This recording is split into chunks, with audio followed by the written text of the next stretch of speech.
Saudari-saudaraku yang terkasih, berjumpa kembali bersama saya Inspirasiku di Antara. Renungan Harian Jumat 16 Agustus. Pekan Biasa ke-19. Semoga kita bersama keluarga, komunitas kita, selalu dalam keadaan sehat, baik, dan tetap bersemangat. Marilah kita mengawali renungan kita hari ini dengan tanda kemenangan Kristus.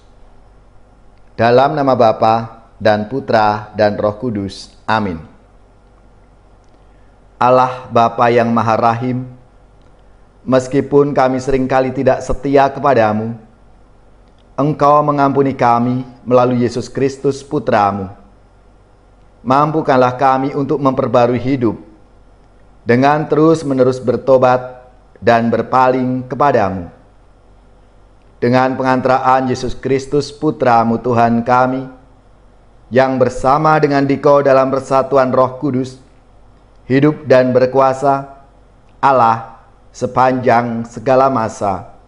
Amin. Dalam nama Bapa dan Putra dan Roh Kudus. Amin. Inspirasi kita hari ini dari Injil Suci menurut Matius bab 19 ayat 3 sampai 12. Mari kita siapkan kitab suci kita masing-masing. Kita akan baca bersama-sama dan kita renungkan.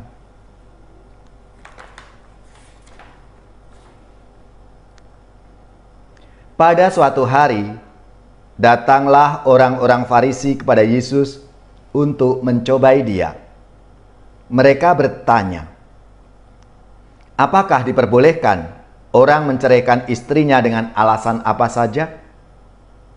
Yesus menjawab, tidakkah kalian baca bahwa Ia yang menciptakan manusia sejak semula, menjadikan mereka pria dan wanita? Dan Ia bersabda, sebab itu, pria akan meninggalkan ayah dan ibunya dan bersatu dengan istrinya, sehingga keduanya itu menjadi satu daging. Demikianlah mereka itu bukan lagi dua, melainkan satu. Karena itu, apa yang telah dipersatukan Allah tidak boleh diceraikan manusia.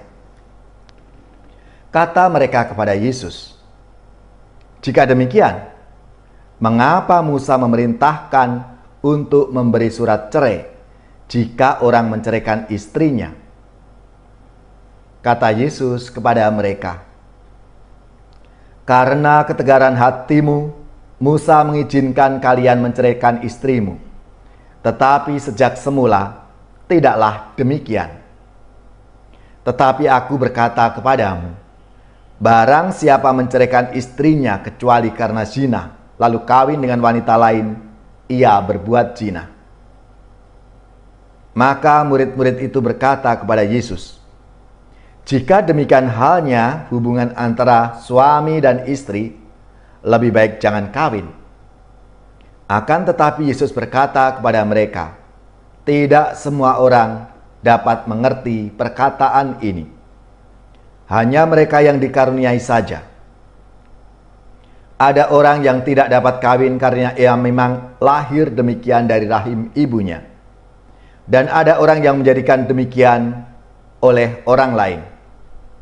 Dan ada orang yang membuat dirinya demikian karena kemauannya sendiri demi kerajaan surga. Siapa yang dapat mengerti, hendaklah ia mengerti. Demikianlah sabda Tuhan. Terpujilah Kristus. Saudari-saudaraku yang terkasih, melalui sabda Tuhan hari ini, Yesus mengajarkan dan meneguhkan sakralitas perkawinan. Yesus kembali ke rencana semula Allah, sebagaimana dalam penciptaan. Itu ditekankan Yesus sehubungan pertanyaan kaum Farisi, apakah boleh menceraikan istri? Yesus berkata dengan tegas, Sebab itu, pria akan meninggalkan ayah dan ibunya dan bersatu dengan istrinya, sehingga keduanya menjadi satu daging. Demikianlah, mereka bukan lagi dua, melainkan satu. Karena itu, apa yang telah dipersatukan Allah tidak boleh diceraikan manusia. Saudari-saudaraku yang terkasih, dengan demikian, perkawinan itu sungguh sakral di mata Allah yang hadir. Dan itu atas rancangan Allah sendiri. Dan gereja mengangkat martabat perkawinan itu menjadi salah satu dari 7 sakramen. Sehingga menjadi sakramen perkawinan atau pernikahan. Perkataan Yesus dan ajaran gereja Katolik mengakukan nilai luhur perkawinan itu. Setiap orang harus memandang perkawinan sebagai panggilan dan perutusan dari Allah. Ditegaskan bahwa perkawinan itu ikatan batin antara seorang pria dan wanita untuk saling membahagiakan dan terarah pada kelahiran anak.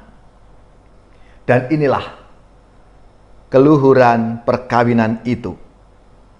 Keluarga adalah persekutuan dalam cinta. Dipersatukan menjadi satu, maka perkawinan adalah panggilan suci di mana Allah sendiri terlibat dan hadir di sana. Sekaligus dinyatakan bahwa dengan demikian yang tidak menikah, yang ambil panggilan secara khusus hidup selibat karena kerajaan Allah juga adalah panggilan dan rahmat Allah. Saudari-saudaraku yang terkasih, keluarga Katolik sudah selayaknya hidup berlandaskan kasih Allah itu. Kasih Allah yang menerima setiap pribadi apa adanya, mau mengampuni, selalu punya pengharapan, tidak mudah menyerah, dan berpikiran positif, saling memahami terhadap setiap anggota keluarganya, dan punya kepedulian serta mau melayani satu sama lain. Kasih Allah itulah yang harus menjadi fondasi utama yang membuat keluarga dan hidup perkawinan itu tetap kokoh dan kuat. Keluarga adalah contoh nyata persekutuan kasih itu. Maka marilah, saudari-saudaraku yang terkasih, kita semua dipanggil untuk bersama-sama mewujudkan kerajaan Allah dalam hidup panggilan kita masing-masing. Entah itu kita sebagai keluarga ataupun panggilan hidup sebagai imam, biarawan, biarawati. Kita punya tugas tanggung jawab untuk mewujudkan dan menghadirkan Allah dalam tugas-tugas panggilan kita itu. Ya Allah, semoga kasih-Mu senantiasa mengalir dalam hidup kami dan mampukan kami untuk membangun keluarga menjadi komunitas kasih.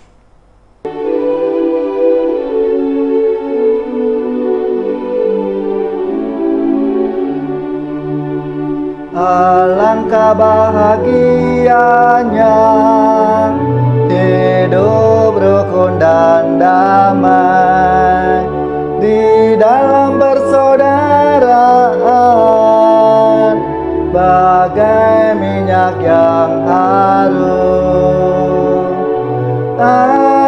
Alangkah bahagianya hidup rukun dan damai.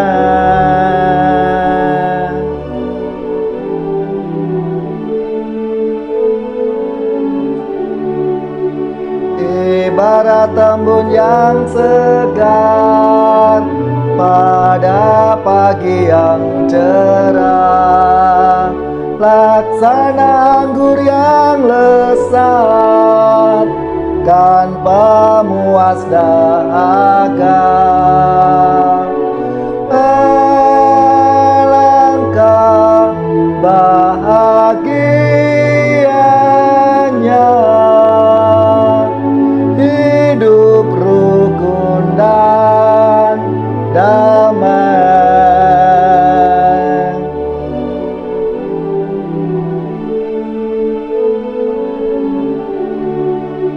Begitulah berkat Tuhan dengan berlimpah ruah turun ke atas mereka kini dan selamanya.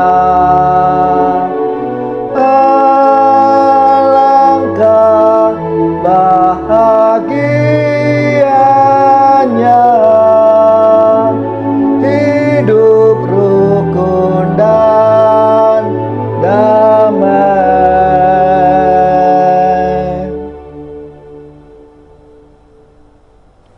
Saudari-saudaraku yang terkasih, marilah kita mengakhiri renungan kita hari ini dengan mohon berkat Tuhan dan kita akan menerima tugas perutusan. Marilah kita siapkan hati kita.